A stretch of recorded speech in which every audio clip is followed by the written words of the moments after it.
मुंबईतल्या एल्फिस्टन पुलाच्या पाडकामाला कालपासून सुरुवात करण्यात आलेली आहे। प्रसाद लाड, महेश सावंत, कालिदास कोळंबकरांनी स्थानिक नागरिकांची समजूत काढलेली आहे। स्थानिकांची समजूत काढल्यानंतर एल्फिस्टन पुलाच्या पाडकामाला सुरुवात झाली आहे। मुख्यमंत्री 7 ते 8 दिवसांमध्ये बैठक लावून पुनर्वसनाचा प्रश्न मार्गी लावणार आहेत, अशी माहिती प्रसाद लाड यांच्याकडून देण्यात आली आहे। निवृत्ती बाबर आमचे प्रतिनिधी या संदर्भातली अधिक माहिती देतील। निवृत्ती, रात्रीपासून एल्फिस्टन पुलाच्या पाडकामाला सुरुवात झालेली आहे, सध्याची काय स्थिती आहे?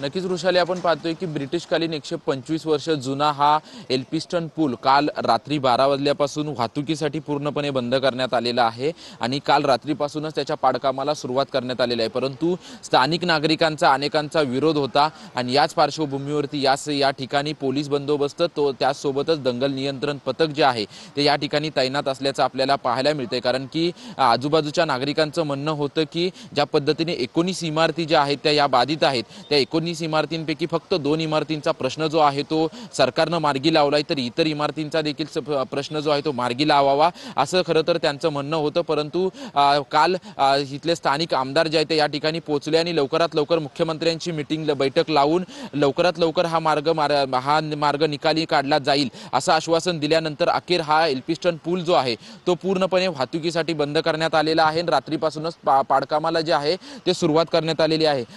MMRDA दिलेल्या माहितीनुसार जवळपास हा पूल जो ब्रिटिशकालीन 125 वर्ष जुना पूल आहे तो जवळपास 2 महिने जे आहे त्या याला पाडकामाला लागतील आणि नवीन जो दुमजली पूल बांधण्यात येणार आहे या दुमजली पुलाला जवळपास 16 महिने म्हणजे जवळपास 2 वर्ष जो आहे तो या ठिकाणची पूर्व आणि पश्चिमेला म्हणजे प्रभादेवीच्या पूर्व पश्चिमेला जाणारी वाहतूक जी आहे ती वाहतूक बंद असल्याचे आपल्याला पाहायला मिळेल। त्याच्यामुळे कुठेतरी दादर परिसर असेल किंवा करी रोड परिसरामध्ये मोठ्या प्रमाणात वाहतूक कोंडी होण्याची अधिक शक्यता आहे। त्या पार्श्वभूमीवरती वाहतूक विभागाच्या वतीने ठिकठिकाणी सूचना फलक त्याचसोबतच ठिकठिकाणी माहिती जी आहे ती माहिती देण्यात आलेली आहे। कारण की हा महत्त्वपूर्ण जो हा एल्फिस्टन पूल आहे हा एल्फिस्टन पुलावरून प्रभादेवीवरून परळच्या दिशेने जाण्यासाठी लालबागच्या दिशेने जाण्यासाठी हा सोयीस्कर पूल मानला जात होता। रुग्णालयामध्ये जाण्यासाठी हा सोयीस्कर पूल मानला जात होता। परंतु हा शिवडी वरळी उन्नत मार्ग जो बनवण्यात येण्यात आहे MMRDAच्या वतीनं, त्याच्यासाठी खरं तर हा पूल जो आहे तो बंद करण्यात आलेला आहे। त्याच्याचमुळे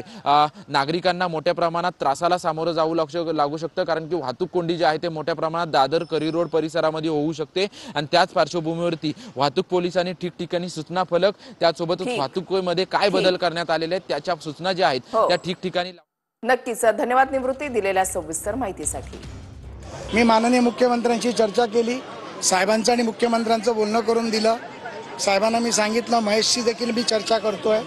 साहेबांनी सांगितलं की महेश जरी शिवसेनेचा असला तरी तो आपला आहे, त्यामुळे महेश असतील, कालिदासजी असतील, या सगळ्यांना घेऊन या परळ, लालबाग, दादरचा विकास करण्याचा विषय आहे।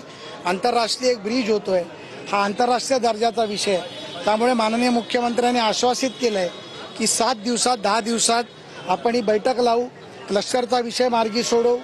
मुख्यमंत्र्यांचा फोन आला होता आणि साहेबांशी मी चर्चा केली आणि साहेबांना जी परिस्थिती होती सुरुवातीपासून ती परिस्थिती सगळं सांगितल्यानंतर साहेबांनी एवढंच सांगितलं की कालिदास सुरुवातीला आधी हे इंटरनॅशनल ब्रिजचं हे काम चालू होऊ दे आणि हा जो प्रश्न आहे तुला 8 दिवसामध्ये मीटिंग लावून हा प्रश्न मी सोडवून देतो, एवढा शब्द साहेबांनी दिलाय की 8 दिवसात ही मीटिंग लावून मी हा कष्टरचा जो प्रश्न आहे तो मी सोडून देईन असं सांगितलं। माझं एवढीच होती की कोळंबकर साहेबांनी 4 वर्ष प्रयत्न केलेत, त्याला कुठेतरी यश येऊ किंवा 4 वर्षात त्यांना कुठे यश आलं नाही।